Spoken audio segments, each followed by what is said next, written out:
All right, everyone, welcome back. Yeah. Get ready, because today we're going to take a deep dive into the world of IS auditing. We're going to be looking specifically at CISA Module 3 audit process review questions. Yeah, we're going to try to answer some of those common and sort of interesting questions that even if you're not an auditor yourself, Right. you might have about this field. Yeah, and I think it's a really important topic, even if you aren't an auditor. Absolutely. Because audits impact everybody in an organization, from, the security of your data to the financial stability of the company. Right, like how do we know Yeah. that things are running smoothly and securely behind the scenes? Exactly.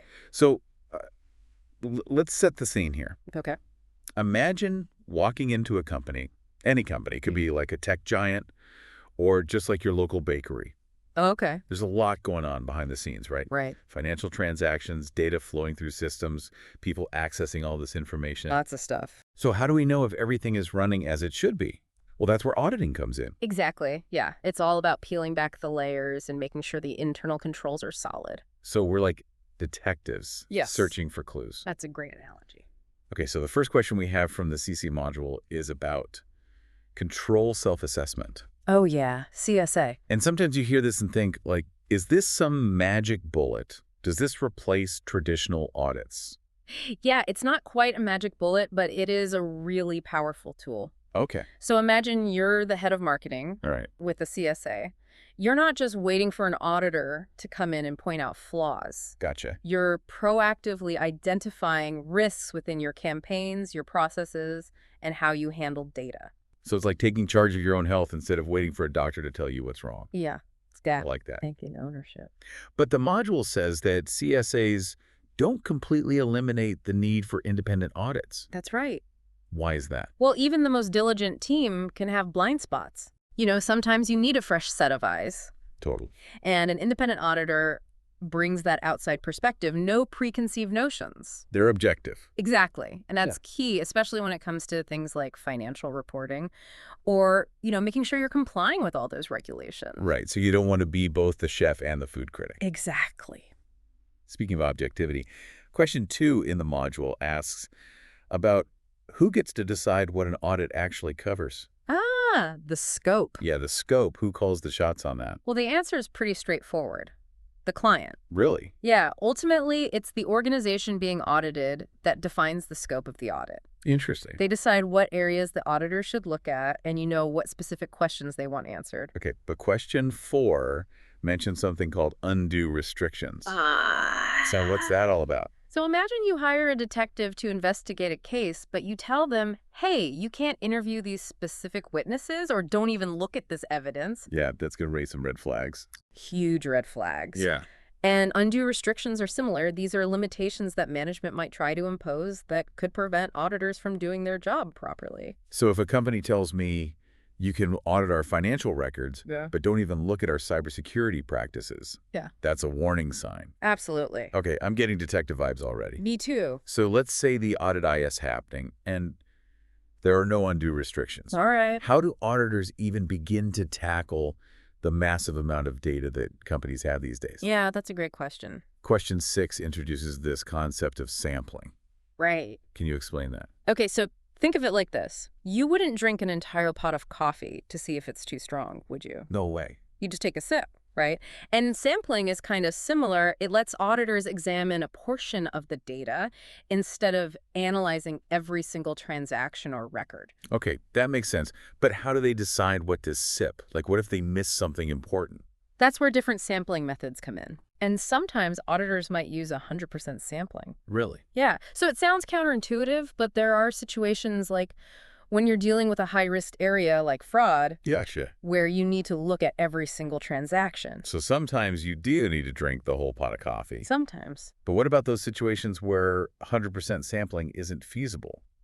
Questions 6 and 13 mention other techniques like attribute and stratified mean sampling. Oh, yeah. Those are great techniques for choosing the right SIPs, so to speak. Okay. So attribute sampling, that's when auditors are looking for specific errors or characteristics in the data. Okay. Like maybe they want to see how many invoices are missing a purchase order number, something like that. Gotcha. And then stratified mean sampling. Yeah. That's where you divide the data into groups based on certain criteria and take samples from each group. So you're making sure that the sample represents the whole batch? Exactly. It's all about using statistics to make sure your sample is representative. Cool. But once auditors have collected all this data, how do they actually make sense of it? Right. We're talking about mountains of information here. Yeah, that's where technology comes in. Okay. We've got questions 9 and 14 that introduce something called computer-assisted audit tools, or CATs. CATs? Yeah, CATs. Yeah. These are like superpowered detective kits for auditors. Oh, cool. Yeah, they're specialized software programs that can analyze huge amounts of data really quickly. Nice. So they can flag suspicious transactions, identify patterns.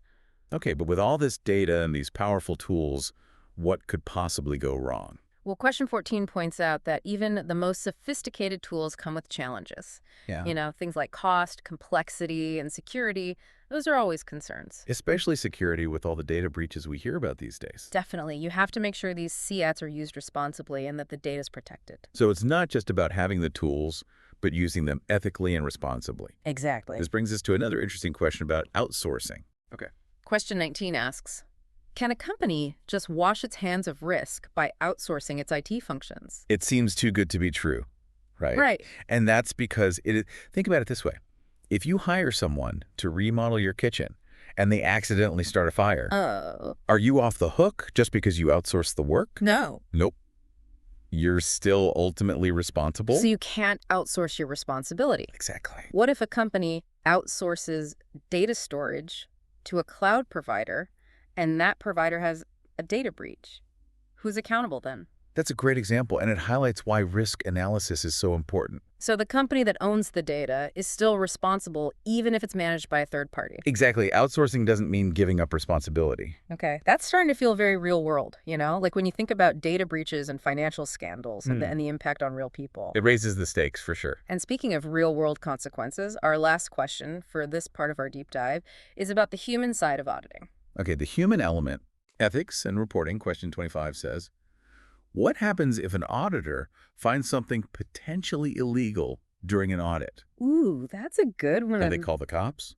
It's not always so clear-cut. Okay. The source material actually recommends seeking legal advice first. So it's not like a simple 911 call? Not quite. Wow, it sounds like a scene from a legal thriller. You could say that. So auditors have to balance confidentiality and their clients' best interests, Right. but also uphold ethical and legal standards. Exactly. It can be a tricky situation. It sounds like this profession requires more than just number crunching. Definitely you need to be a detective, a diplomat, and have a strong ethical compass. For sure. So much more than just crunching numbers. Absolutely. Welcome back to our deep dive into IS auditing. It's really interesting to see how auditing isn't just about numbers and checklists. Right. Like there's a whole ethical dimension to this. Absolutely. And that brings us back to that concept of independence again. Yeah, independence. It's so fundamental to auditing. And it comes up again in question 10 from the CISA module, which asks about the conditions for using the work of other people during an audit. Right. So can auditors just like delegate tasks to anybody? Well, there's some rules around that, Yeah, I would imagine. especially when it comes to maintaining that independence. Right. It's like making sure your witnesses aren't biased. Exactly. That's a great analogy. Back to the detective work. So auditors have to be really careful when relying on the work of others. Okay. The CISA module really emphasizes that anyone contributing to the audit needs to be objective Okay. and free from conflicts of interest. So it can't just be based on someone's job title or their position in the company. Exactly. It's more than that. So no relying on the intern to do all the heavy lifting. Well, maybe not all of it. But seriously, though, how do auditors actually ensure that everyone involved meets those standards? You know, like objectivity and independence. That's where having clear agreements, proper supervision, and thorough reviews comes in. Okay, so you're setting up a framework. Exactly. Auditors need to establish clear boundaries with anyone whose work they're using, Right. making sure they understand how important independence and objectivity are. So it's not just about delegating tasks. Right. It's about ensuring quality and accountability throughout the entire process. Absolutely. Now let's talk about the different types of audits out there. Okay. Question 11 asks, Which type of audit might be used for regulatory licensing or external reporting? Oh, yeah. Are we talking about like different flavors of audits here? Well, maybe not flavors exactly, Uh-huh. but they're different types, each with a specific purpose and level of rigor. Okay. And this question highlights what's called an independent assessment or a traditional audit. Okay, and what makes this special? These are typically conducted by external auditors Gosh. who are completely independent from the organization being audited. So they're bringing in a fresh perspective? Exactly. No internal politics or relationships influencing their work. That objectivity is so crucial when the results of the audit will be used for things like regulatory compliance or financial reporting. Right, so it's like having an unbiased referee, Yeah, that's a good way to put it. making sure everyone's playing by the rules. Exactly. Which makes me think of question 12, which asks about the ideals behind conducting an audit. Oh, yeah. What are those ideals? Well, the source material is really clear on this. Okay. Audits should always be conducted in accordance with established standards, Okay. guidelines, and best practices. So no cutting corners? No cutting corners. It's about sticking to that professional framework Gotcha. and maintaining the highest level of integrity. So it's not about finding what you want to find. Right. It's about finding what's actually there based on evidence. Exactly. This kind of brings us back to sampling and evidence gathering. Yeah. Question 13 throws in another technical term, quantitative sampling model. Okay. What's that all about? It sounds complex, but it really just means that auditors use statistical methods to figure out how big their sample size should be Okay, and how to select the data for the audit. makes sense. The goal is to ensure that the sample represents the entire population. So you're getting a good cross-section. Exactly. You want to make sure that the audit conclusions are statistically valid. Gotcha. So you're using math to make the audit as accurate as possible. Precisely. But the question itself focuses on a specific type of sampling called qualitative estimation per unit. Right. What's the verdict on that one? So according to the source material, Okay. that's not actually a quantitative sampling model. Oh, a trick question. It's designed to test your understanding of quantitative versus qualitative approaches. Okay. Quantitative is all about numbers and statistics, Right. while qualitative focuses on characteristics and attributes. Okay, so like comparing the weight of a cake to how delicious it tastes. That's a great way to put it. Both are important, but they're measured differently. Speaking of things that can be measured, let's get back to those heats. Oh, yeah. The computer-assisted audit tools. Question 14 raises a good point about the issues with using them. Right. It's not just about having the fanciest tools. Yeah. It's about using them wisely. So even with technology, there's no free lunch. Not quite. The source material highlights some key concerns: cost, complexity, and security of output. So what are some specific challenges that auditors face when using seeds? Well, implementing and maintaining these systems can be expensive. Right. And then training auditors to use them effectively can be a challenge too. Makes sense. And of course, there's the security issue. Yeah, with all the data breaches these days. Exactly. Auditors need to make sure those heats are used securely. And that the data is protected. Absolutely. So it's like having a high-tech security system. Right. Great when it works, but a disaster if it falls into the wrong hands. Exactly. Now let's talk about the document that kind of sets the stage for the entire audit. The Audit Charter, question 15, asks about its purpose. What do you think it is? Based on what we've discussed so far, I'm thinking it's like the rule book for the audit. You got it. It lays out the objectives, scope, and ground rules. The engagement letter is a formal contract that outlines the scope of the audit, responsibilities on both sides. So it's like setting ground rules before a game. Exactly. No surprises later on. Right. Speaking of clarity, question 22 throws out the term strong controls. Oh, yeah. What does ISA consider a strong control? Well, in auditing, strong isn't about physical strength. Oh. It's about having those multiple layers of protection. So like a multi-layered security system for your house. Yeah, think alarms, motion detectors, strong locks, maybe even a guard dog. Okay, so you're not relying on just one thing. Exactly. You want a network of safeguards working together. Now, question 23 asks about the risk of failing to prevent or detect a material error. That's a tricky one. What kind of risk are we talking about here? The source material defines this as control risk, meaning there's a chance that the controls in place might not catch those errors that could really impact the company. So it's like having a leaky roof.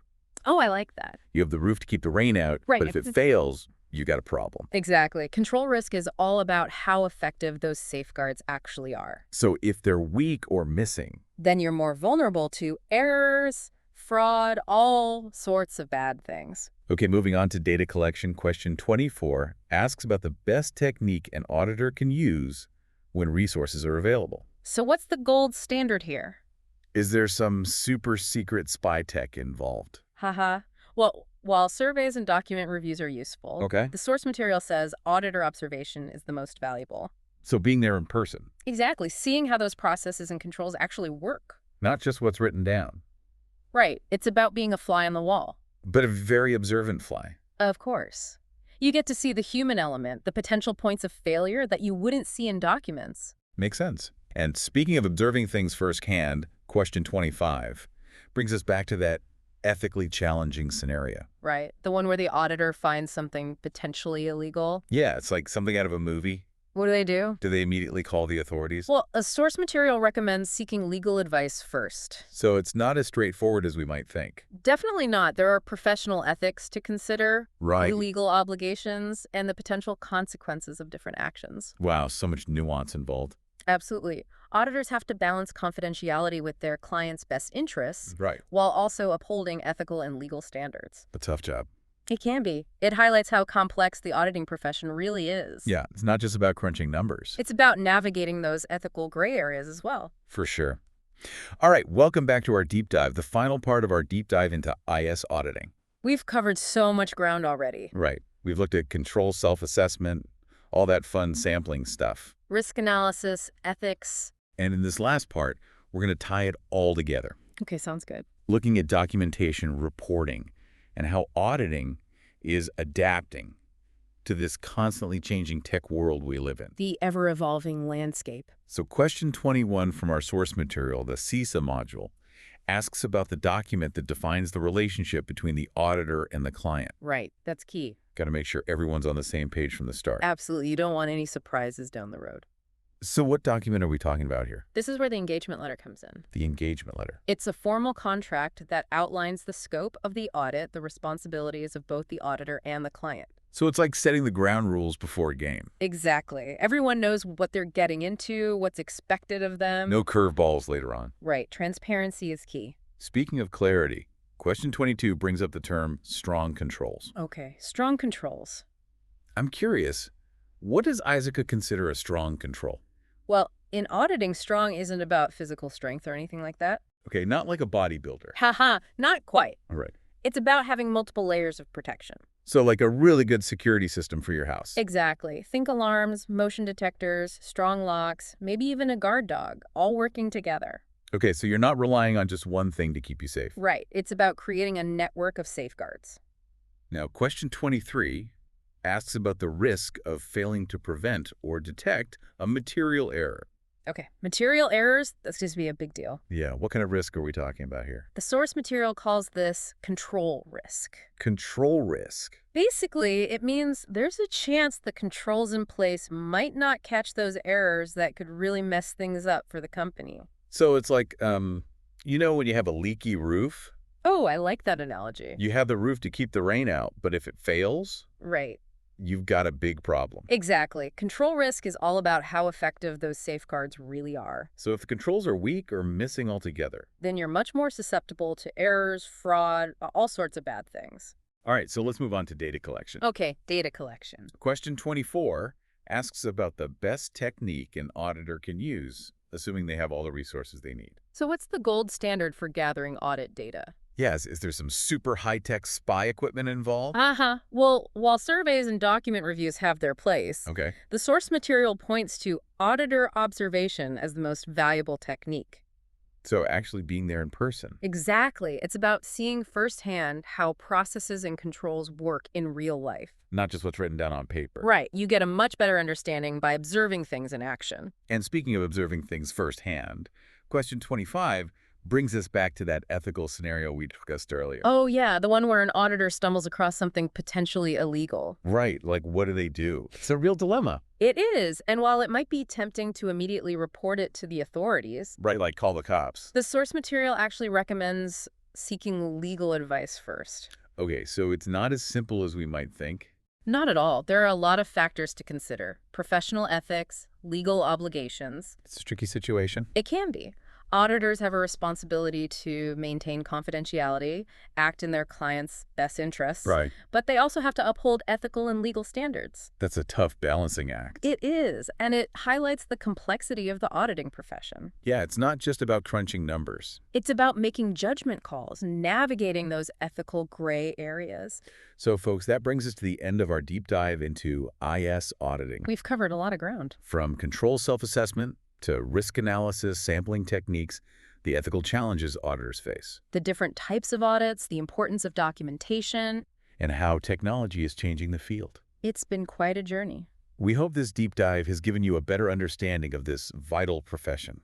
And the crucial role auditing plays in ensuring the integrity and security of organizations. As you continue to explore this field, remember those key takeaways: independence, objectivity, due professional care. And above all, a commitment to ethical conduct. We've seen how those principles come into play in every aspect of auditing. From the initial engagement to the final report. And don't forget the power of a good analogy. Oh yeah, those can be really helpful. Whether it's a detective searching for clues or a leaky roof threatening your home. Analogies make those complex concepts more relatable. So stay curious, keep asking questions, and never stop learning. That's great advice. Thanks for joining us on this deep dive. We'll catch you next time for another adventure in the world of knowledge and insights. Until then, happy auditing, everyone.